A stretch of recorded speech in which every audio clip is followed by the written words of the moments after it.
తెలుగుదేశం ప్రభుత్వం హయాంలోనే ముస్లింలకు రాజకీయంగా, సంక్షేమపరంగా, అభివృద్ధిపరంగా పెద్దపీట వేశామని శాసనమండలి మాజీ చైర్మన్ ఎంఏ షరీఫ్ చెప్పారు. మళ్లీ టీడీపీ అధికారంలోకి రాగానే 2014 నుండి 19 వరకు అమలు చేసిన పథకాలన్నీ పునరుద్ధరిస్తామని హామీ ఇచ్చారు. ఒంగోలు నగరంలోని 4వ డివిజన్లో ముస్లింలతో తెలుగుదేశం పార్టీ అభ్యర్థులు దామచల జనార్దన్, మాగుంట శ్రీనివాసులరెడ్డి ఆత్మీయ సమావేశం నిర్వహించారు. ఈ సందర్భంగా ఒంగోలు ఎంపీ టీడీపీ కూటమి అభ్యర్థి మాగుంట శ్రీనివాసులరెడ్డి ప్రసంగిస్తూ, గడిచిన 5 ఏళ్ల వైసీపీ పాలనలో అనేక ఇబ్బందులు పడిన ముస్లింలు రాబోయే ఎన్నికల్లో సైకిల్ గుర్తుకు ఓటు వేసి చంద్రబాబును మళ్లీ ముఖ్యమంత్రిని చేయాలని కోరారు. ఈ నెల 13న జరిగే సార్వత్రిక ఎన్నికల్లో టీడీపీ గెలుపు కోసం ప్రతి ఒక్కరూ కృషి చేయాలన్నారు. అమూల్యమైన ఓటును సైకిల్ గుర్తుకు వేసి ఎమ్మెల్యేగా దామచల జనార్దన్ను, ఎంపీగా తనను గెలిపించాలని కోరారు. దామచల జనార్దన్ ప్రసంగిస్తూ, ఒంగోలు నియోజకవర్గంలో ముస్లింల సమస్య పరిష్కారానికి టీడీపీ అత్యధిక నిధులు కేటాయించిందని చెప్పారు. షాదీఖానా నిర్మాణం, కబరస్థాన్లు, ఈద్గాల అభివృద్ధితో పాటు దుల్హన్ పథకం, హజ్ యాత్రికులకు నిధులు కేటాయించి ముస్లిం సంక్షేమానికి పెద్దపీట వేసింది తెలుగుదేశమేనని పేర్కొన్నారు. రంజాన్ తోఫాతో పాటు మైనార్టీ కార్పొరేషన్ ద్వారా అనేక నిధులు కేటాయించి వృత్తి నైపుణ్యాలను పెంచామని వివరించారు. ఉపాధి మార్గాలకు ఆసరాగా నిలిచిన ఘనత తెలుగుదేశం పార్టీదేనని చెప్పారు.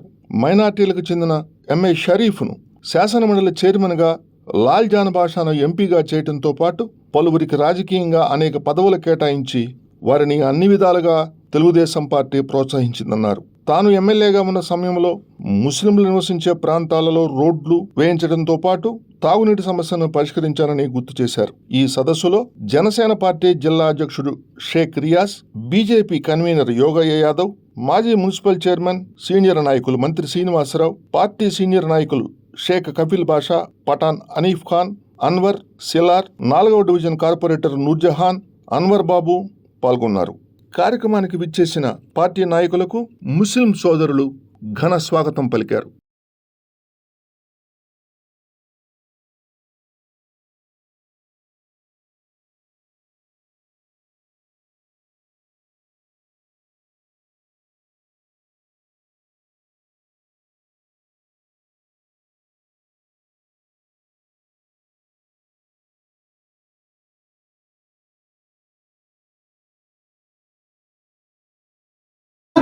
ఈ వైసీపీ నాయకులు కానీ, ప్రస్తుత ఎమ్మెల్యే మాజీ మంత్రి బాలినేని శ్రీనివాసరెడ్డి చూపించగలిగితే మేమెంతో సంతోషిస్తాం. కానీ మేము చేసిన శంకుస్థాపనలకి, మేము చేసిన కార్యక్రమాలకి వాళ్ళు ప్రారంభోత్సవాలు చేసుకోవడం తప్ప ఎక్కడ కూడా ఒంగోలు నియోజకవర్గంలో ముస్లింల సంక్షేమం పట్ల వాళ్ళకి చిత్తశుద్ధి లేదు. వాళ్ళు ఓటు బ్యాంగానే మన ముస్లింలు వాడుకుంటున్నారు తప్ప ఒక్క పని కూడా ముస్లింలు చేసిన దాఖలా లేవు. ఒక్క విషయం చెప్పదలుచుకున్నాను. ఇటీవల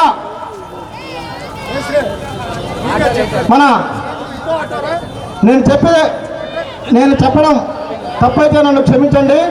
ఇటీవల నిన్నగాక మొన్న మన మత గురువులు, మత పెద్దలు చిన్న పత్రికా సమావేశం ఏర్పాటు చేశారు. దాని మీద నేను ఒక చిన్న విషయం చెప్పదలుచుకున్నాను. వైఎస్ఆర్ కాంగ్రెస్ పార్టీకి ఫ్యాన్ గుర్తుపై ఓటు వేసి గెలిపించవలసిందిగా వాళ్ళు మన ముస్లిం సమాజాన్ని కోరారు. ఆ కోరే ముందు ఒక విషయాన్ని కూడా వాళ్ళు ప్రశ్నించాల్సింది. వైఎస్ఆర్ కాంగ్రెస్ పార్టీ చేసిన అభివృద్ధి, తెలుగుదేశం పార్టీలు చేసిన అభివృద్ధి గురించి కూడా చెప్పాల్సింది. తెలుగుదేశం పార్టీలు చేసిన ముస్లింల కోసం, భద్రత కోసం చేసిన కార్యక్రమాలు, వైఎస్ఆర్ కాంగ్రెస్ పార్టీలో ఇప్పుడు ప్రస్తుత ముఖ్యమంత్రి జగన్మోహన్ రెడ్డి నాన్నగారు కాంగ్రెస్ పార్టీ హయాంలో చేపట్టిన మత కలహాలను కూడా ప్రస్తావిస్తే బాగుండేది. ఆయన ముఖ్యమంత్రి కావడం కోసం హైదరాబాద్లో మత కలహాలు చేసిన వ్యక్తి వైఎస్ రాజశేఖర రెడ్డి గారు, ఆయన తనయుడు ముఖ్యమంత్రి ప్రస్తుత జగన్మోహన్ రెడ్డి గారు. ముస్లింల సంక్షేమాన్ని ఒక్క మాట కూడా వాళ్ళు చెప్పలేదు. నేను ఈ పెద్దలను విజ్ఞప్తి చేస్తున్నాను. మైనార్టీ ఫైనాన్స్ కార్పొరేషన్ నిర్వీర్యం చేశారు 5 సంవత్సరాల నుంచి. ఒక్కసారైనా మీరు పత్రికా సమావేశం ఏర్పాటు చేశారా? 5 సంవత్సరాలుగా మసీదులకు మరమ్మతుల కోసం 20,000 రూపాయలు సంవత్సరాలు కేటాయిస్తారు. ఈ 5 సంవత్సరాలు ఒక్క 20,000 రూపాయలు కూడా శాంక్షన్ చేయలేదు ఈ ముఖ్యమంత్రి జగన్మోహన్ రెడ్డి, వైఎస్ఆర్ కాంగ్రెस पार्टी। कदम उठाना एक बेइंसाफी को खत्म करने वाली गवर्नमेंट के लिए आप यहाँ पे जमा हुए हैं। वो हुकूमत जिस हुकूमत ने मुसलमानों के साथ दगा किया है, अल्लाह करे कि हमारी ये आवाज़ अल्लाह आज सुन ले। आज के जितने मुसलमान यहाँ पे बैठे हुए हैं, आपके सामने 2014 से लेकर के 2019 तक की गवर्नमेंट के तमाम कारगुजारियाँ आपके सामने हैं, और 2019 से लेकर के 2024 तक की ये वयस्सार हुकूमत, जो हुकूमत आपके सामने कारकर्दगी दिखा रही है। मेरे मोहतरम भाइयों और मेरे माँ बहनों, मैं आपसे गुजारिश करता हूँ कि अल्लाह ने हमको ईमान दिया है, अल्लाह ने हमको अकल दिया है। सियासत का ताल्लुक अकल से है और दीन का ताल्लुक दिल से है। लेकिन जब भी हम लोग सियासत के बारे में सोचें तो सियासत की बातों को अपने दिल पे मत लेना, अपने अकल के ऊपर उस बात को लेना। बहरहाल मैं आप लोगों के सामने इन तमाम बड़ों का शुक्रगुजार हूँ कि इन लोगों ने मुझे वक्त दिया है। मैं आप लोगों से एक बात करना चाहता हूँ। ముస్లిం సమాజం మొత్తం కూడా జగన్మోహన్ రెడ్డి మోసం నుంచి బయటికి రావాలి. ఎందుకంటే ఈ మధ్య కాలంలో మనం చూస్తున్నాం, మనకున్నటువంటి 4% రిజర్వేషను రేపు కూటమి ప్రభుత్వం వస్తే తీసివేస్తారని ఒక అసత్యమైనటువంటి ప్రచారం చేస్తున్నారు. రాష్ట్రం ఇది ఇచ్చినటువంటి రిజర్వేషన్ని ఎవ్వరు కూడా తీసివేసే అర్హత ఎవ్వరికి కూడా లేదు. పవన్ కళ్యాణ్ గారు, నారా చంద్రబాబు నాయుడు గారు ఎల్లప్పుడూ కూడా ముస్లింలకి అండగా ఉంటారనేది మనందరం కూడా గుర్తుపెట్టుకోవాల్సినటువంటి విషయం. ఇంతవరకు ప్రకాశం జిల్లాలోని తీసుకుందాం, ఏ ఒక్క ముస్లిం వ్యక్తిని కూడా జిల్లా అధ్యక్షుడికి కానీ లేదా ఒంగోలు అసెంబ్లీకి కానీ టికెట్ ఇచ్చిన దాఖలు ఏ పార్టీకి కూడా లేవు. కానీ జనసేన పార్టీ అధ్యక్షుడు పవన్ కళ్యాణ్ గారు ఒక జిల్లా స్థాయికి ముస్లిం వ్యక్తిని ఇచ్చారంటే గుర్తుపెట్టుకోండి, ముస్లింల పట్ల ఈ రోజు తెలుగుదేశం పార్టీకి, జనసేన పార్టీకి ఎంత అభిమానం, ఎంత ప్రేమ ఉన్నాయనేది ఈ రోజు మనం చూస్తున్నాం. ఆ రోజు చంద్రబాబు నాయుడు గారు దుల్హన్ పథకం పేరుతో 50,000 ప్రకటిస్తే ఈ జగన్మోహన్ రెడ్డి నేను వచ్చిన తర్వాత లక్షిస్తా అన్నాడు. మన ముస్లిం యావత్తు మోసపోయింది. ఈ రోజు వచ్చి ఈ ₹1,00,000 కూడా ఇవ్వకుండా ఆపేశాడు. మరలా దానికి కొన్ని కండిషన్లు పెట్టాడు. 10th పాస్ అయితేనే పెళ్లి కొడుకు పెళ్లి కూతురు ఇద్దరూ పాస్ అయితేనే దుల్హన్ పథకం ఇస్తాడంట. ఇది ముస్లిం సమాజాన్ని మోసం చేసినట్టు కాదా అని నేను అడుగుతున్నాను. మరి 4% రిజర్వేషన్, ముస్లింలకి 4% రిజర్వేషన్ రద్దు చేయాలని చెప్పి సుప్రీంకోర్టులో వేసినటువంటి రాజ్యసభ సభ్యుడు ఆర్ కిష్టయ్య వైఎస్ఆర్సీపీ రాజ్యసభ్యుడు కాదా అని నేను అడుగుతున్నాను. దీని మీద ఎవరైతే అసత్య ప్రచారం చేస్తున్నారో ఇక్కడ ఉన్నటువంటి బాలినేని శ్రీనివాసరెడ్డి ప్రమాణం చేసే దమ్ముందా అని నేను అడుగుతున్నాను. ఇప్పటి వరకు మైనార్టీ కార్పొరేషన్ ద్వారా రావాల్సినటువంటి మైనార్టీ పేద సోదరులకి 5 లక్షల రుణాలు ఎంత మందికి ఇచ్చారని నేను అడుగుతున్నాను. ముస్లింలని ఓటు బ్యాంకుగా వాడుకోవడం తప్పితే ముస్లిం సమాజానికి చేసింది వైఎస్ఆర్సీపీ శూన్యం. ఒక్కసారి ఆలోచించండి. ప్రతి ఒక్కళ్ళు కూడా ఆలోచించి ఓటు వేయాల్సినటువంటి అవసరం ఉంది. ఈ రాష్ట్రంలో తెలుగుదేశం పార్టీని గెలిపించాల్సినటువంటి అవసరం మన మీద ఉంది. జగన్ ని నమ్మి మోసపోతే ఏదైతే ఈ మధ్య జరుగుతున్నటువంటి ఎన్ఆర్సీ దాని మీద రాజ్యసభలో కానీ పార్లమెంట్ లో కానీ అత్యధికమైనటువంటి మెజార్టీ ఎంపీలు వైఎస్ఆర్సీపీకి ఉంటే ఆ రోజు అక్కడ ఓటు వేసి ఇక్కడ డ్రామాలు ఆడుతున్నది వైఎస్ఆర్సీపీ నాయకులు కాదా అని నేను అడుగుతున్నాను. ఏదైతే ముస్లిం సమాజాన్ని తప్పుదో పట్టిస్తూ ఈ రోజు వైఎస్ఆర్సీపీకి ఓటు వేయమని అడుగుతున్నటువంటి ముస్లిం నాయకులకి నేను అడుగుతున్నాను, మనం పవిత్రంగా ఆరాధించేటటువంటి ఖురాన్ మీద మీరు ప్రమాణం చేయగలరా? ముస్లిం సమాజానికి వైఎస్ఆర్సీపీ పార్టీ చేసిందని నేను అడుగుతున్నాను. మీకు నిజంగా దమ్ముందా? ఈ రోజు ఈ సభ ఎక్కడ పెట్టా ముస్లిం సోదరులతో దేవుడు కూడా ఎండాకాలం కరుణించి ప్రశాంతంగా వాన కురిచి ఈ రోజు చల్లటి వాతావరణంలో మనకి ఈ అవకాశం కల్పించాడంటే ఒక్కసారి ఆలోచించండి. అల్లాహ్ కూడా మనమంతా ఉండాడు కాబట్టి రేపు విజయం ఇక్కడ దామచర్ల జనార్దన్ గారిది, అలాగే మాగుంట శ్రీనివాసరెడ్డి గారిది, ఇద్దరిది కూడా రేపు విజయ దాకా భోగించబోతున్నాం. కాబట్టి మీరు అందరూ కూడా గుర్తు తెచ్చుకోండి, మనం ఉన్నత స్థానంలోకి వెళ్ళాలంటే రేపు మనకు ఉన్నటువంటి దుల్హాన్ పథకం రావాలన్నా, మనకి రావాల్సినటువంటి 4% రిజర్వేషన్ ఉండాలన్నా, మనకి విద్య అవకాశాలు ఉండాలన్నా సైకిల్ గుర్తుకి ప్రతి ఒక్కళ్ళు కూడా ఓటు వేసి గెలిపించాలని చెప్పి ఈ సభావేదిగా పిలిపిస్తున్నాను. ఈ యొక్క అవకాశం ఇచ్చినటువంటి నా ముస్లిం సోదరులందరికీ కూడా మరొక్కసారి ధన్యవాదాలు తెలియజేసుకుంటున్నాను. ఈరోజు ముస్లిం ఆత్మీయ సమావేశానికి ఉండడానికి పవిత్రత అంటే వర్షం కురిసి మురికి మొత్తం పోయి మళ్ళీ మనం పవిత్రంగా ఈరోజు ఇక్కడ మీటింగ్ చేస్తున్నామంటే అది కేవలం భగవంతుడు కూడా మా మీద కరుణ చూపించాడండి.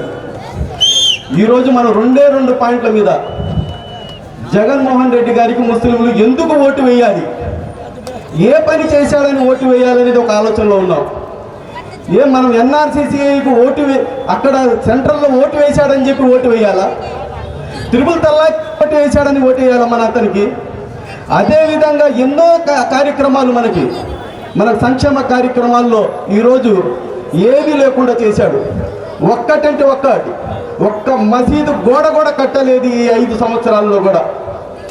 ఎన్నో మసీదులకి డబ్బులు ఇచ్చారు చంద్రబాబు గారు, 25 లక్షలు 50 లక్షలు కోటి రూపాయల దాకా. ఈరోజు ఒక్క మసీదుకు కూడా డబ్బులు ఇవ్వలేదు. ఎన్నో షాదీఖానాలు కట్టించారు, ఈరోజు ఒక్క షాదీఖానా కూడా లేదు. ఎన్నో దుల్హన్ పథకానికి 50,000 రూపాయలు దాకా ఇచ్చారు, ఇప్పుడు 1,00,000 రూపాయలు ఇస్తానని చెప్పి ప్రకటించారు. ఒక్క పైసా కూడా మైనార్టీ ప్రజలకు ఇవ్వలేదు.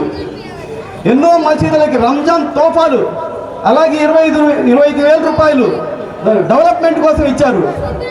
ఏ రోజు కూడా మైనార్టీలకు సంబంధించిన ఏ విషయాల్లో కూడా ఈరోజు ఇవ్వలేదు. మనం ఆలోచన చేయాలి. అదేవిధంగా 4% ఎక్కువ వైరల్ చేస్తున్నారు. ఎక్కువ అంటే వేస్తే 4% వెళ్ళిపోయింది అని చెప్పి 4% విషయంలో ఈయన కాపాడారు. 2014లో ఆ రోజు చంద్రబాబు గారు ఎన్డీఏ ప్రభుత్వంలో ఉన్నప్పుడు కూడా ఈ 4% కొంతమంది కోర్టులో వేశారు, హైకోర్టులో వేసి తీసేయాలని చెప్పి చూశారు. అట్లాంటి ఈ 4%ని ఈరోజు సుప్రీంకోర్టులో వేసి మంచి లాయర్లను పెట్టి కాపాడిన వ్యక్తి చంద్రబాబు గారు. అదేవిధంగా ఈరోజు ఈ కార్యక్రమానికి వచ్చిన మన మైనార్టీస్ ఎవరైతే సోదరులకి సోదరులకి అందరికి కూడా పేరున నా నమస్కారాలు తెలియజేస్తున్నాను. ఎందుకంటే 2 మాటలు మాట్లాడతాను, ఎందుకంటే పెద్దలు చాలామంది ఉన్నారు. కాబట్టి మేము ఉండే టైంలో 14-19లో మైనార్టీస్కి సంబంధించినవి అనేక కార్యక్రమాలు కూడా ఆ రోజు తెలుగుదేశం పార్టీలో చేశారు. ఈరోజు ఉండే ఈద్గా ఎవరు చేశారు చెప్పాలి. ఈద్గా ఆ రోజు బాగలేక మట్టిలో ఉంటే దాన్ని అంతా కూడా ఈద్గా మనమే చేసాం. షాదీఖానా కూడా మనమే ఆ రోజు ఎప్పుడో ఫౌండేషన్ వేసిన దాన్ని షాదీఖానా కూడా మనమే చేసాం. అదేవిధంగా కబరస్థాలు మనమే చేసాం. దాంతోపాటు ఎక్కడైతే మన మసీదులు ఉన్నాయో మరమ్మతులంతా కూడా మనమే చేసాం. అదేవిధంగా ఈరోజు ఎన్నో ఇబ్బందులు పడుతుంటే చనిపోయిన వాళ్ళని బండి మీద ఇబ్బంది పడుతుంటే దానికి సొంత నిధులతో ఆటో కూడా ఆ రోజు ఇచ్చాం. ఎన్ని కార్యక్రమాలు తెలుగుదేశం టైంలో మన టైంలో చేశాం. ప్రతి పండగ రోజు రంజాన్ తోఫా ఇచ్చాం. అదేవిధంగా దుల్హాన్ పథకం ఇచ్చాం. కార్పొరేషన్ లోన్స్ నుంచి అనేక మందికి లోన్స్ ఇచ్చాం. అనేక మందికి వాళ్ళ చేతినిచ్చి వాళ్ళకి కుటుంబ మిషన్లు ఇవన్నీ కూడా కార్యక్రమాలు చేశాం. ఇన్ని కార్యక్రమాలు ఆ రోజు తెలుగుదేశం పార్టీలో జరిగింది. ఈరోజు కార్పొరేషన్ అనేది ఈ 5 సంవత్సరాలు ఈ సైకో జగన్ రెడ్డి ప్రభుత్వంలో పూర్తిగా ఆగిపోయింది. ఎక్కడా లోన్స్ లేవు. పేదవాళ్ళంతా అట్లానే ఇబ్బందులు పడుతున్నారు. ఈరోజు నిత్యావసర రేట్లు పెరిగిపోయినాయి, కరెంట్ రేట్లు పెరిగిపోయినాయి. ఇవన్నీ కూడా వ్యవస్థ చాలా ఇబ్బందులు ఉండే పరిస్థితులు ఈరోజు ఈ 5 సంవత్సరాలు మనం చూసాం. నేను మొన్న వచ్చాను జనం కోసం జనార్దన్ కార్యక్రమం మీద మన ఇస్లాంపేటలో మొత్తం కూడా నేను తిరిగా. ఇస్లాంపేటలో డోర్ టు డోర్ వచ్చాను. మీ కష్టాలు కూడా చూసాం. ఒక్కో ఇంట్లో చిన్న ఇల్లు, దాంట్లో కొడుకులు పిల్లలు అందరూ కలిసి నివసించే పరిస్థితులు మనం చూసాం. నేను మీ అందరూ కూడా ఒకటే మాటిస్తున్నా, రేపు తెలుగుదేశం పార్టీ అధికారంలోకి వచ్చిన తర్వాత ఖచ్చితంగా 2 సెంట్లు భూమి ఎవరైతే పేదవాళ్ళు ఉన్నారో, ఎవరైతే ఇబ్బందులు పడుతున్నారో వాళ్ళందరూ కూడా ఖచ్చితంగా ఇస్తాం. దాన్ని అన్నీ కూడా ఒక దగ్గరే ఇస్తాం. దానికి ఇస్లాంపేట 3 పెట్టి మీ అందరికి కూడా అండగా ఉండే పని కూడా ఆ రోజు చేస్తామని చెప్పేసి కూడా మీకు తెలియజేస్తా ఉన్నా. అదేవిధంగా మేము కూడా మొన్న మీ పండగ వచ్చిన రోజు కూడా నేను సొంత నిధులతోటి ఆ రోజు మన పేదవాళ్ళు సంతోషంగా పండగ చేసుకోవాలని చెప్పేసి ఆ రోజు అందరికీ ఇంటింటికి కూడా మనం రంజాన్ తోఫా కూడా పంపించాను. అన్నీ కూడా ఆ రోజు అందరికి కూడా కలిసాం. అందరూ కూడా సంతోషంగా ఉండాలని చెప్పేసి ఆ రోజు ఉండే పరిస్థితుల్లో మేము అన్నీ కూడా చేయడం జరిగిందని చెప్పేసి కూడా మీకు తెలియజేస్తున్నా. మీ ఇస్లాంపేటలో కూడా అనేక రోడ్లు కానీ డెవలప్మెంట్ కానీ ఏదైనా జరిగిందంటే అది తెలుగుదేశం టైంలోనే జరిగింది. అది అన్నీ కూడా మీరు గుర్తుపెట్టుకోవాలి. తెలుగుదేశం పార్టీ కక్ష సాధింపుల పార్టీ కాదు, బెదిరింపు పార్టీలు కాదు, గూండాయిజం పార్టీలు కాదు, అదేవిధంగా గంజాయి పార్టీ కాదు. ఈ రోజు ఉండే మేమంతా కూడా ఆ రోజు ఉండే పేదవాళ్ళు ఎవరున్నారో వాళ్ళకి కావాల్సిన పనులు చేశాను తప్పితే ఏ రోజు కూడా కక్ష సాధింపులు చేయరా. ఇప్పుడు ఈ సైకో ప్రభుత్వంలో ఇక్కడ సైకోలు తయారైపోయి వీళ్ళు ఏం చేస్తున్నారు, ఎవరన్నా మాతో మాట్లాడితే వాళ్ళని బెదిరియటం, ఎవరన్నా పార్టీలోకి వస్తారు అంటే వాళ్ళ వ్యాపారాలు ఉన్నాయా, వాళ్ళ తమ్ముడు ఉందా, వాళ్ళ తమ్ముడి మీద కేసులు ఉన్నాయా, ఎవరి మీద కేసులు ఉన్నాయని పోలీసు వాళ్ళని అడ్డం పెట్టి వాళ్ళని ఇబ్బందులు పెట్టే పరిస్థితులు వచ్చినారు. ఇవన్నీ కూడా చూస్తూ ఉన్నాం. టైం అనేది ప్రతి ఒక్కరికి వస్తుంది. ఆ రోజు ఏం చేయాలనేది కూడా మేము చూస్తాం. ఆ రోజు మనల్ని ఇబ్బంది పెట్టి మనల్ని ఎవరైతే బెదిరించారో ఆ రోజు అనేది సంజాయిషి చెప్పుకునే రోజు ముందు ఉందని చెప్పి కూడా మీకు తెలియజేస్తా ఉన్నా. కాబట్టి ఇలాంటి వ్యవస్థ కూడా మనకి పోవాలి.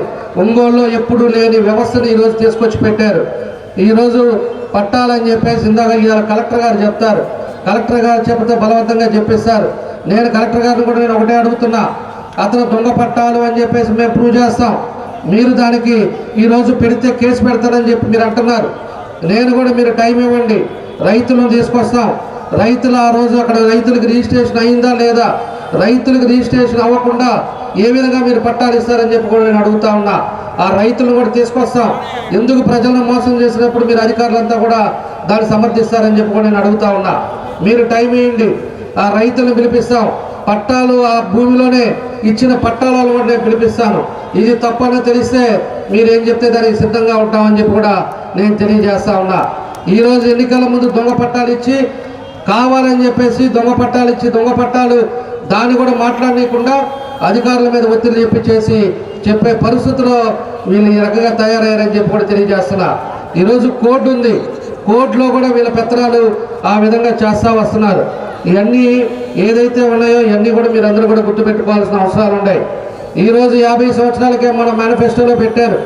జనసేన గారు అదేవిధంగా మోడీ గారు వీళ్ళందరూ కూడా కలిసి ఏదైతే పెన్షన్లు ఉన్నాయో చాలామంది పెన్షన్లు తీశారు. తప్పకుండా రేపు తెలుగుదేశం వచ్చిన తర్వాత ఆ రోజు కరెంటు బిల్లు ఉందనో ఏదో ఒకటి చెప్పి సైకో ప్రభుత్వంలో తీశారు.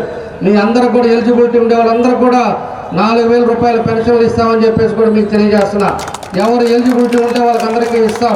అదేవిధంగా వికలాంగులు ఎవరైనా ఉంటే వాళ్ళకు కూడా ఖచ్చితంగా 6,000 రూపాయలు దాన్ని పెట్టడం జరిగింది. దాన్ని కూడా 6,000 రూపాయలు అది కూడా మనం పెన్షన్లు ఇస్తాం, రేషన్ కార్డులు ఇస్తాం. అదేవిధంగా ఇక్కడ పోతురాజు కాలం ఉంది. నేను అనేక సార్లు చెప్పా, పోతురాజు కాలం పైన ఉండే వాళ్ళని ఎవరిని కూడా మేము డిస్టర్బ్ చేయం. వాళ్ళకి ఖచ్చితంగా అనుకూలంగా వాళ్ళ గోడ కూడా మనం ఇబ్బంది పెట్టాం. తెలుగుదేశం పార్టీలోనే పోతురాజు కాలం పని కూడా అవుద్ది. వీళ్ళు ఎవరు చేయలేరు, అభివృద్ధి అనేది చేయలేరు. దాన్ని ఆ రోజు మనం శాంక్షన్ చేసి పెడితే దాన్ని ఈరోజు పూర్తిగా 3 కాంట్రాక్టర్లు మారి ఈరోజు వర్క్ కూడా క్యాన్సిల్ అయింది. నేను వర్క్ మళ్ళా తీసుకొస్తాం, దానికి డబ్బులు తీసుకొచ్చేసి దాన్ని కూడా మేము పూర్తి చేస్తామని చెప్పి మీకు ఈ సందర్భంగా నేను తెలియజేస్తున్నా. కాబట్టి పోతురాజు కాలం ఒడ్డు నుండే వాళ్ళు ఎవరు కూడా ఆధారపడద్దు. మేము చెప్పిందే చేస్తాం, చేసేదే చెప్తాం. అది మీరు గుర్తుపెట్టుకోండి. ఎందుకంటే 14-19లో మీరు చూశారు, దాని పద్ధతిగా మేము ఉంటామని చెప్పి కూడా మీకు తెలియజేస్తున్నా. కాబట్టి ఏదైతే ఇంకా ఉన్నాయో పాలసీని ఏదైతే మనకి మేనిఫెస్టోలో పెట్టారో అవన్నీ కూడా ఇంటింటికి మేము ఇచ్చాం. 3 సిలిండర్లు ఫ్రీ కానీ, మళ్ళీ మహిళలకి ఉచిత బస్సు కానీ, పిల్లలు ఎంతమంది ఉంటే అంతమందికి 15,000 రూపాయల లెక్కన ఇవ్వటం కానీ, ఇవన్నీ కూడా కార్యక్రమాలు కూడా ఇవన్నీ కూడా పెట్టారు. ఇవన్నీ కూడా మీకు అందరూ కూడా దాదాపు అన్నీ తెలుసు. మంచి పథకాలు పెట్టారు. ఇవన్నీ కూడా మీ అందరూ కూడా ఉపయోగపడే కార్యక్రమాలు జరుగుతాయని చెప్పి కూడా నేను తెలియజేస్తున్నా. కాబట్టి మంచి చెడు మీరు ఆలోచించుకొని రేపు జరగబోయే ఎన్నికల్లో మన మాగుంట శ్రీనివాసరెడ్డి గారికి ఎంపీ కింద వాళ్ళకి సైకిల్కి, అదేవిధంగా నాకు అసెంబ్లీకి సైకిల్కి 2 గుర్తులు ఓటేసి మీ అందరూ కూడా సహకరించండి, గెలిపించండి. తప్పకుండా అన్ని విధాలు కూడా అండగా ఉంటామని చెప్పి నేను తెలియజేస్తున్నా. ఏదైతే ఇప్పుడు దుర్ప్రచారం చేస్తున్నారో, ఇంటింటికి పాంప్లెట్లు పంచుతున్నారో, సిఏఏ అని చెప్పో లేకపోతే ఇంకోటో పెట్టి ఏదో ఒక దొంగ కారణాల వల్ల మైనార్టీస్ మన వాళ్ళు కన్ఫ్యూజ్ చేస్తున్నారు. మీకు ఒకటే చెప్తున్నాను, ఏదైతే మనకు వచ్చేటప్పుడు మనకు బంగ్లాదేశ్ నుంచి వచ్చే వాళ్ళ వరకు అస్సాం వరకు ఒకటే ఇది ఇంప్లిమెంట్ జరుగుతుంది. ఇంకా దాని గురించి లోతుగా మన షరీఫ్ గారు పెద్దలు అందరూ కూడా చెప్తారు. కాబట్టి మీరు ఎవ్వరూ కూడా అధైర్యపడద్దు. ఇలాంటి సీఏలు కానీ ఇంకోటి కానీ మీ పథకాలు ఏది వర్తించదు. ఒంగోలులో ఏదైనా జరగాలంటే నన్ను దాటి మీ దగ్గరికి రావాలని చెప్పి తెలియజేస్తాను. మీకు ఏది ఇబ్బంది వచ్చినా కూడా, ఏది అవసరం ఉన్నా కూడా, ఏ పథకాలైనా ఏదైనా సరే ఎవడొచ్చినా కూడా ముందు మనల్ని దాటి మీ ప్లేస్కి వస్తారు. ఆ వచ్చే పరిస్థితి రాకుండా మేము ఉన్నామని చెప్పి కూడా మీకు తెలియజేస్తున్నా. కాబట్టి మీకు ధైర్యం చెప్పాలి. మీరు కూడా ఇట్లాంటి పథకాలన్నీ కూడా నమ్మగాకండి. ఈరోజు ముస్లిం మన మసీదుల్లో కూడా చెప్పే పరిస్థితులు తీసుకొస్తున్నారు. వాళ్ళనే బెదిరిస్తున్నారు వీళ్ళు. ఇంకా బెదిరించి కోర్టులో ఉన్నప్పుడు కూడా బెదిరించి రాజకీయాలు చేయటం ఇప్పుడే మనం మొదటిసారి చూస్తున్నాం ఈ సైకో ప్రభుత్వంలో. చాలా మంది ఎన్నికలు అయిపోయిన తర్వాత వీళ్ళందరూ జైలుకి వెళ్తారు. వైఎస్ఆర్ పార్టీ ఉండదని చెప్పి మీకు తెలియజేస్తున్నా. ఈ పార్టీ ముఖ్యమంత్రి జైలుకి వెళ్తాడు. వీళ్ళంతా కూడా ఒక్కడు కూడా కనపడరు. అవన్నీ కూడా మీరు గుర్తుపెట్టుకోండి. మంచిగా ఆలోచించుకోండి. మీకు ఎప్పుడు కూడా మీ ప్రాంతం డెవలప్ అయ్యేది ఎవరు, డెవలప్ అయ్యేది చేసేది ఎవరు, ఇవన్నీ కూడా మీరు గుర్తుపెట్టుకొని మా ఇద్దరికి సహకరించండి. అన్ని విధాలుగా కూడా మీ ఇంటికి ఉంటామని చెప్పేసి కూడా మరోసారి మీ అందరికి కూడా తెలియజేస్తూ పెద్దలు మాట్లాడాలి కాబట్టి మీ అందరికీ మనస్ఫూర్తిగా ఈరోజు ఈ కార్యక్రమాన్ని మన ముస్లిం సోదరులు అందరూ కూడా కలిసికట్టుగా ఎంతో కార్యక్రమాన్ని ఈరోజు సక్సెస్ఫుల్ చేశారు. వర్షం కూడా దేవుడు కూడా కరుణించాడు. మనకి శుభసూచకం అక్షంతలు వేసి మంచి జరుగుతుందని చెప్పేసి భగవంతుడు కూడా చెప్పి ఈరోజు ఇంత సభ మనం చేసుకుంటున్నాం. కాబట్టి ఇవన్నీ కూడా ఏదైతే ఉందో అవన్నీ తప్పకుండా రేపు రాబోయే రోజుల్లో మీకు అందరికీ చేస్తామని చెప్పి కూడా మనస్ఫూర్తిగా మీ అందరికీ కూడా తెలియజేస్తూ మీ అందరికీ అదేవిధంగా సిలారు, అల్లా బక్షు, ఆరిఫా వీళ్ళు కూడా అందరూ కూడా కష్టపడ్డారు. వీళ్ళకి బెదిరింపు కాళ్ళు అంటే వీళ్ళు ఏదో రాక్షసులు మన రాజులు అనుకుంటున్నారు. వీళ్ళు రాజులు అంటే పాత రోజుల్లో రాజులు వీళ్ళదే జీవితం అంతా వీళ్ళే రాజులు. రాజు కూడా ఏం చేస్తాడు, తీసుకెళ్ళి లోపలేయండి అంటాడు, చెప్పేది కూడా వినకుండా. అట్లా అనుకుంటున్నారు వీళ్ళంతా. రేపు 10 నెల రోజులు దాటండి వీళ్ళు ఏడ ఉంటారో మీకు అర్థమవుతుంది. ఏడ కనపడతారో అబ్బా కొడుకులు కూడా మీకు అర్థమవుతుంది అని చెప్పి మీకు తెలియజేస్తా ఉన్నా. కాబట్టి ఇవన్నీ కూడా గుర్తుపెట్టుకొని మీరందరూ కూడా చేయండి. తప్పకుండా మీకు అండగా ఉంటామని మరోసారి తెలియజేస్తూ మీ అందరికీ నా నమస్కారాలు. పేరున ఈ కార్యక్రమం సక్సెస్ చేసిన అందరికీ కూడా ధన్యవాదాలు. రియాజ్ బాయ్ ఉన్నాడు, రఫీ బాయ్ ఉన్నాడు, ఆదిత్ బాయ్ ఉన్నాడు. అందరూ కూడా మన స్థానిక నాయకులందరూ కూడా ముస్లిం సోదరి వాళ్ళందరూ కూడా బాగుంట కుటుంబాల తరఫున ప్రత్యేక హృదయపూర్వక నమస్కారాలు చెప్తున్నాను. నేను ఈరోజు ముస్లింల ఆత్మీయ సమ్మేళనం రోజు అల్లా ఆశీర్వదించారు వర్షంతో కూడా. అదొక శుభ సూచకం. అది అల్లా మన వెంట ఉన్నాడు. మనమందరం కూడా దేనికి ఇప్పుడే చెప్పారు జనార్దన్ గారు అయితే ఎవరికి భయపడాల్సిన అవసరం లేదు. ఏది జరిగినా మేముంటాం. మమ్మల్ని దాటుకొని మీరు ఎవరైనా రావాలంటేటప్పుడు కూడా గట్టిగా మీకు చెప్తున్నాం. ఇకపోతే 4% రిజర్వేషన్ గురించి ఎక్కడెక్కడో ఏవో తప్పుడు ప్రచారాలు జరుగుతున్నాయి. మేము జనార్దన్ గారు మేము కాబోయే మన నాయకుడు ముఖ్యమంత్రి గారు కూడా చంద్రబాబు నాయుడు గారితో మాట్లాడాము. ఎటువంటి ఇబ్బంది లేదు. ఎటువంటి పరిస్థితులు ఏమన్నా జరిగితే రాజీనామా చేసేదానికి కూడా మేము సంసిద్ధంగా ఉన్నాం అనేది కూడా మీకు తెలుపుకుంటూ దామచర్ల జనార్దన్ का निशान क्या है, మాగుంట శ్రీనివాస్ రెడ్డి का निशान क्या है? Cycle cycle cycle cycle cycle cycle. Thank you. పెద్దలు మన కొరకు వచ్చున్నారు షరీఫ్ భాయ్ గారు, వారిని మాట్లాడవలసిందిగా కోరుకుంటున్నాం. ఎవరు కూడా ఇంట్లోకి వెళ్లకుండా తడిసి ఇక్కడే మరి వేచి చూసి ఈ సభని ఇంత పెద్దగా దిగ్విజయం చేశారంటే ఈరోజు మీ మనసుల్లో ఈరోజు జనార్దన్ విషయంలో కానీ మాగుంట శ్రీనివాస్ గారి గెలుపు కోసం ఎంత పట్టుదల ఉందో ఈ రకంగా స్పష్టంగా కనపడుతున్న విషయాన్ని ఈ సందర్భంగా మనం చేస్తున్నా. సోదరులారా, రేపు రాబోయే రోజుల్లో అనతి కాలంలో జరిగే ఎన్నికలలో తెలుగుదేశం పార్టీ ఘన విజయం సాధిస్తుంది అనే విషయం తెలుగుదేశం పార్టీ వాళ్ళు చెప్పటం లేదు. ఈనాడు సుమారుగా 11 సర్వేలు ఈనాడు ప్రజల యొక్క అభిప్రాయాలు తెలుసుకుని ఆ 11 సర్వేల్లో 10 సర్వేలు ఖచ్చితంగా చెబుతున్నాయి రేపు తెలుగుదేశం పార్టీ జనసేనతో కూడుకున్న కూటమి బీజేపీ సహకారంతో 140 స్థానాలకి తక్కువ కాకుండా రేపు గెలవబోతున్నారు అని చెబుతున్న తరుణంలో ఈనాడు ఓడిపోతున్నాం. ఈరోజు ఓటమి చవి చూడాల్సి వచ్చింది, చవి చూడవస్తుంది. ఏం చేయాలని ఆయన ముఖ్యమంత్రి తపన పడిపోతున్నాడు, బాధపడిపోతున్నాడు. ఇది రాజనీకరం అనుకున్నాడు. 30 సంవత్సరాల వరకు నేనే పరిపాలిస్తాననుకున్నాడు. యథేచ్ఛకంగా ఇష్టం వచ్చినట్టుగా రౌడీ రాజ్యాన్ని ఆయన తీసుకొచ్చాడు. మనుషుల అభిప్రాయాలు తీసుకోలేదు.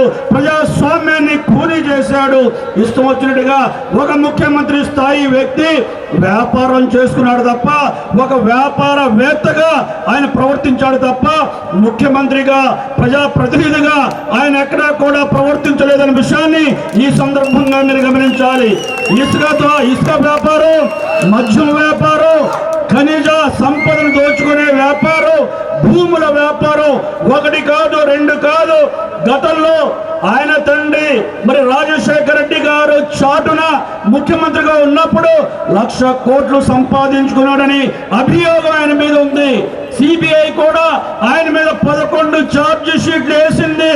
45,000 కోట్ల రూపాయలు తండ్రి చాటున ఈయన లబ్ధి పొందాడు, అవినీతికి పాల్పడ్డాడు అని కేసు కట్టి 16 నెలలు జైల్లో పెట్టిన వ్యక్తి ఆయన. ఒక్క ఛాన్స్ ఇవ్వండి అంటే మన వాళ్ళందరూ కూడా ఒక్క ఛాన్స్ అని చెప్పి ఈరోజు చక్కటి ఆవిచ్చే గేదెని కాదని తన్నే దిన్నపోతుని ఈరోజు అధికారంలో తీసుకొచ్చి ఈనాడు ఇబ్బంది పడుతున్న విషయాన్ని ఈ సందర్భంగా మీరు గమనించాలి. ఈరోజు 10 లక్షల కోట్ల రూపాయలు గతంలో 66 సంవత్సరాలుగా ఈ రాష్ట్రాన్ని పరిపాలించిన ముఖ్యమంత్రులు అందరూ కలిసి 3.5 లక్షల కోట్లు అప్పులు చేస్తే ఈ రోజు ఈయన ఒక్కడే 10.5 లక్షల కోట్ల రూపాయలు అప్పు చేశాడు. ఈనాడు మనందరి నెత్తి మీద 2 లక్షల రూపాయలు 3 లక్షల రూపాయలు ప్రభుత్వం చేసిన అప్పు మన మీద ఉంది. ఒక కుటుంబం మీద కాదు, ఒక కుటుంబంలో 3-4 ఉంటే 12 లక్షలు 15 లక్షల రూపాయలు అప్పు భారం మన మీద ఉందనే విషయాన్ని కూడా ఈ సందర్భంగా గమనించాలి.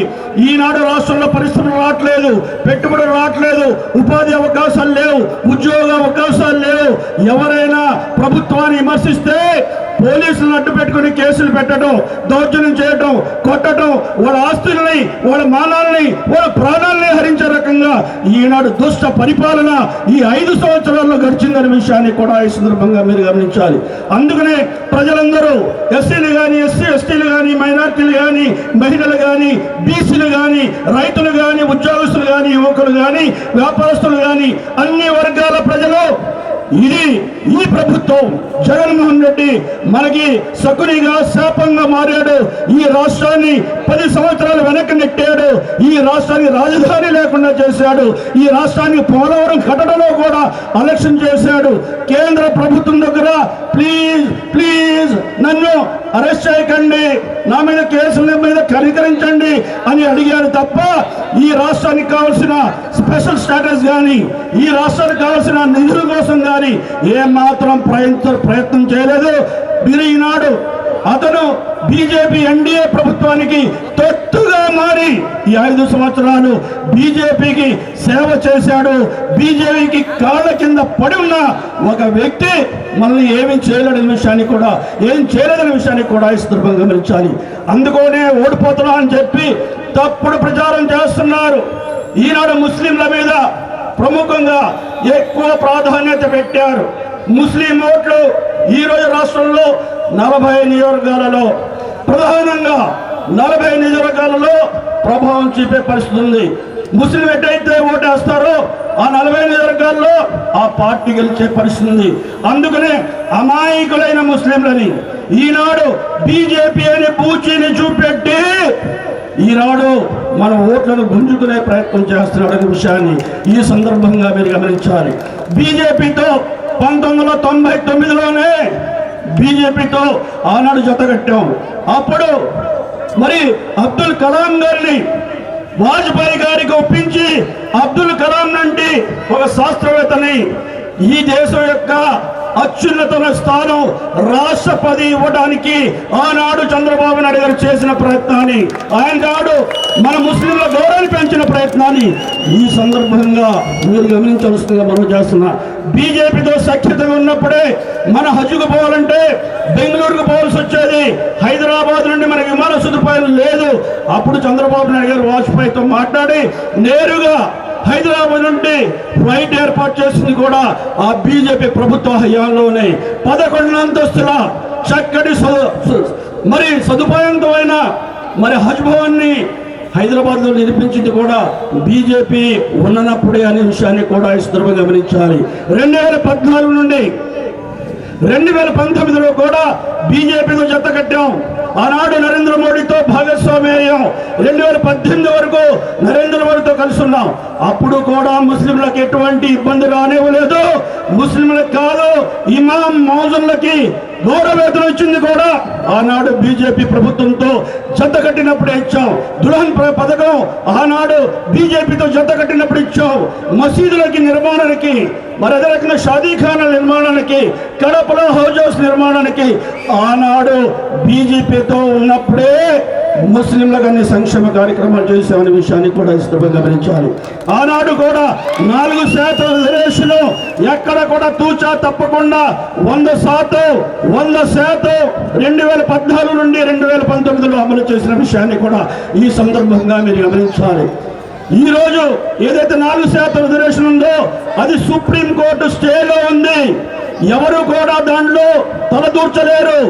ఆ రిజర్వేషన్ సుప్రీంకోర్టు పరిధిలో ఉన్న రిజర్వేషన్ ని ఎవరు కూడా రద్దు చేయలేరనే విషయాన్ని కూడా ఈ సందర్భంగా మీరు గమనించాలి.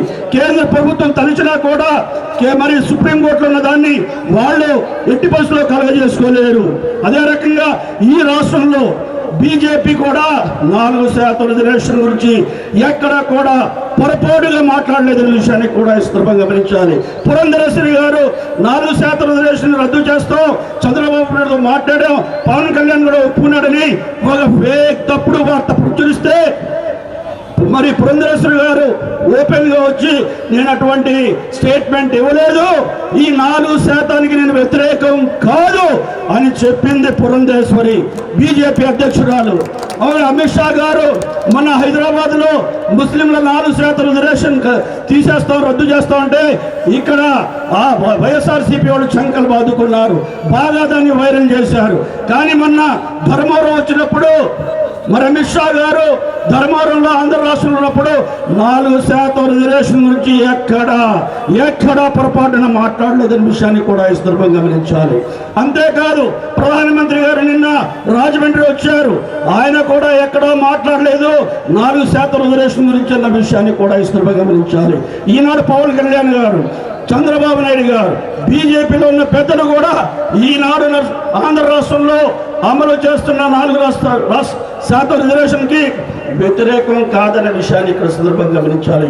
రాజకీయ కారణాల మూలంగా హైదరాబాద్ లో మొత్తం 17 పార్లమెంట్ సీట్లు ఎగ్గుతున్నారు పోటీ చేస్తున్న సందర్భంగా అక్కడ రాజకీయ లబ్ధి కోసం మాత్రమే బీజేపీ ఆ మాట ఉంది తప్ప ఆంధ్ర రాష్ట్రంలో మాట అనే పరిస్థితి లేదనే విషయాన్ని కూడా ఈ సందర్భంగా గమనించాలి. ఒక విషయం మీరు గమనించాలి, ఈ 4% రిజర్వేషన్ అనేది రాష్ట్రానికి సంబంధించిన అంశం, కేంద్రానికి సంబంధం లేదు. కేంద్రం దీనిలో దఖలు చేసుకోవడానికి వీలు లేదు. ఎవరికి రిజర్వేషన్ ఇవ్వాలి, ఎవరికి రిజర్వేషన్ ఇవ్వకూడదు అనేది రాష్ట్రంలోనే ప్రభుత్వం, కేబినెట్ నిర్ణయిస్తుంది. ఆ రకంగా చంద్రబాబును ఒక చోట కాదు, హైదరాబాద్ లో చెప్పారు, విజయవాడ పార్టీ ఆఫీసులో చెప్పారు, గుంటూరులో చెప్పారు, అనంతపూర్లో చెప్పారు, నెల్లూరులో చెప్పారు. నేను 4% రిజర్వేషన్ ని ఎట్టి పరిస్థితుల్లో రద్దు చేయను. పైపెచ్చు ఇది హైకోర్టు, సుప్రీంకోర్టులో ఉంది. దీన్ని ఏదో రకంగా సుప్రీంకోర్టులో తీర్పు దీనికి అనుకూలంగా వచ్చే రకంగా కూడా నేను పెద్ద లాయర్ని గతంలో పెట్టాను. రాబోయే రోజుల్లో మంచి లాయర్ని పెట్టి ఈ రిజర్వేషన్ కాపాడుతాను అని చెప్పిన విషయాన్ని కూడా ఈ సందర్భంగా మీరు గమనించాలి. ఎన్ఆర్సీ సిఏ గురించి ఈనాడు లేనిపోని అసత్యాలు ప్రచారం చేస్తున్నారు. ఎన్ఆర్సీ బిల్లు ఎక్కడ కూడా పార్లమెంట్ లో పాస్ కాలేదు. ఆ బిల్లు, ఎన్ఆర్సీ బిల్లు అస్సాంకి మాత్రమే చెందింది. ప్రస్తుతం సిఏ బిల్లు పాస్ అయింది తప్ప ఎన్ఆర్సీ బిల్లు పాస్ కాలేదు. ఆ ఎన్ఆర్సీ బిల్లు పాస్ కాకుండా కూడా పార్లమెంట్లో ప్రవేశపెడితే దాన్ని వ్యతిరేకించే రకంగా తెలుగుదేశం పార్టీ చొరవ చూపెడుతుంది. ఒకవేళ అక్కడైనా పాస్ అయినా ఆంధ్ర రాష్ట్రంలో మన జనార్దన్ గారు చెప్పినట్టుగా మమ్మల్ని దాటి ఎవరైనా పోవాలి. ఈనాడు ముస్లింలు తాత ముత్తాతల కాడ నుంచి వందలాది సంవత్సరాల నుండి భారతదేశంలో పుట్టారు, భారతదేశంలో ఉన్నారు.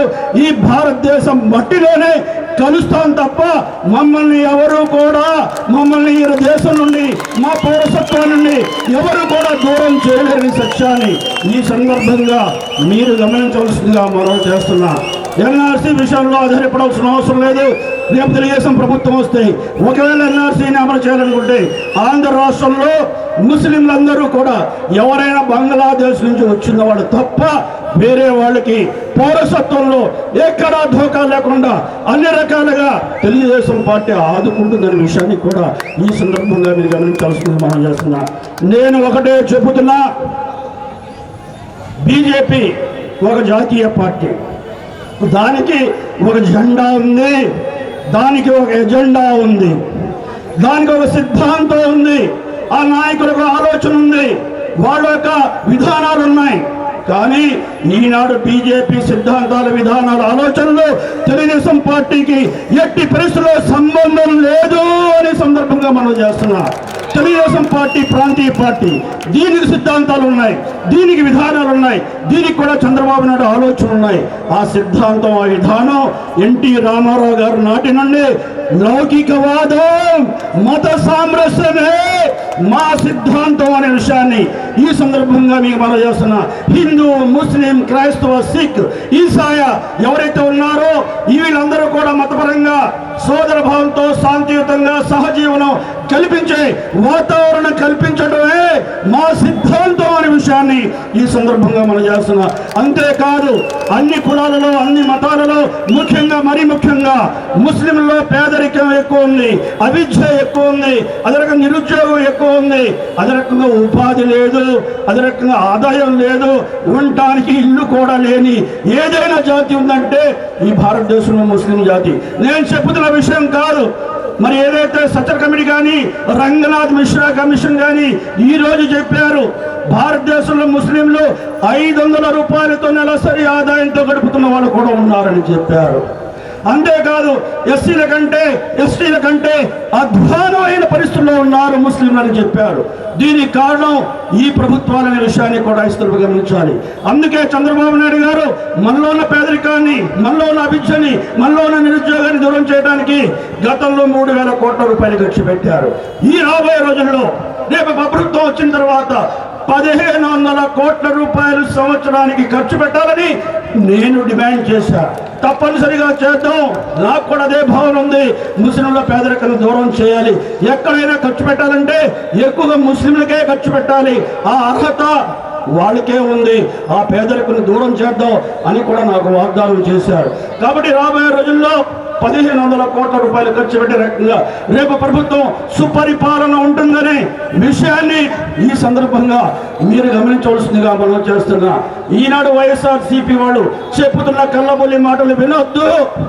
వాళ్ళు ఈరోజు పేరు ఊరు లేకుండా ఉల్మాల పేరుతో, మత పెద్దల పేరుతో సంతకం లేని లెటర్ హెడ్లని కూడా ఈనాడు ఫార్వర్డ్ చేస్తున్నారు.